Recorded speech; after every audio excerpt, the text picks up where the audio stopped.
Picture a family game of backyard cricket during our Australian summer holidays. This backyard is medium size and has a slight downward slope towards the batting end. The kitchen window is a square leg with Pop's favourite flowers planted just below. There's a large dog over the back fence and he loves to chew tennis balls. There's a really high fence on the offside and a few bumps in the pitch. The family are between 5 and 75 years old and all want to play. They are playing with a tennis ball, a small wooden bat and the wheelie bin for stumps. To encourage players to hit towards the safe offside with the high fence and avoid hitting the ball over the back fence or towards the kitchen window and flowers, you put in place the following rules or task constraints. 4 runs for hitting the back and offside fence along the ground, and 6 for hitting the onside fence on the full, plus any runs taken. Anything hit in the square leg zone near the kitchen window is automatically out. 6 and out if you hit it over the back fence. For interest, you even have a small pot in the back corner that is worth 10 runs if you can hit the ball into that pot on the full. So how might these rules influence how the game is played?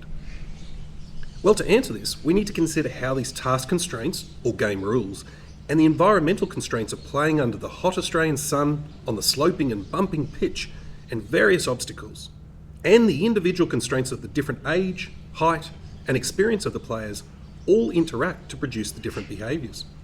To avoid the window and the flowers, and getting out, most players will move their body and change the face of the bat so they don't hit the ball anywhere near the square leg area.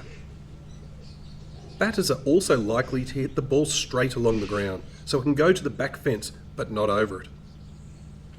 These batters are likely to move their bodies or self-organise to achieve this outcome, such as having a high elbow and hitting down on the ball without being instructed how to do this.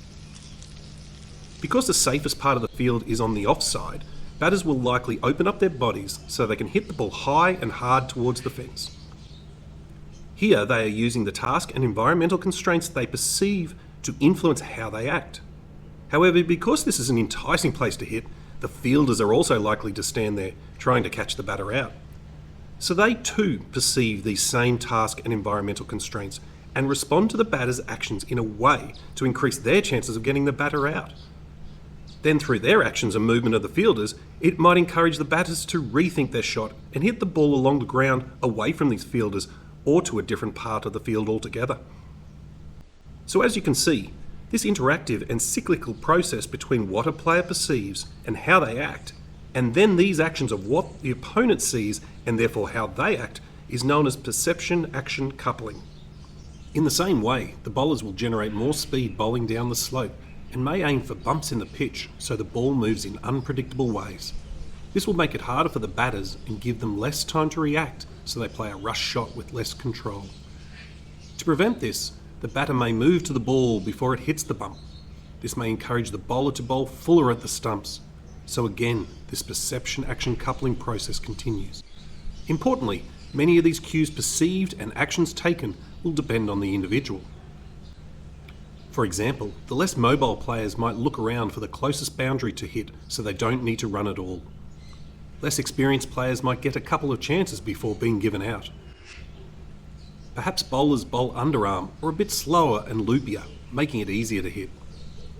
This process of making it easier is called task simplification. Importantly, any modifications must still include the key elements of the game. This is known as representative practice. To make it harder, the bowlers may bowl faster, bowl from closer, or at the bump on the pitch. Bowlers may even take the ball on one side to make the ball swing. All of these actions will reduce time and increase decisions for the batter. To keep everyone engaged, the rules of hit and run and electric wiki, as well as one hand, one bounce, could be introduced. These simple and common examples demonstrate the constraints-led approach in action and how we have already been using this approach for years to develop our learning. In this approach, coaches and teachers understand that players' decisions and actions are influenced by the interaction of task, environmental, and individual constraints. And through clever but simple design, they can increase the performances and motivations of their players.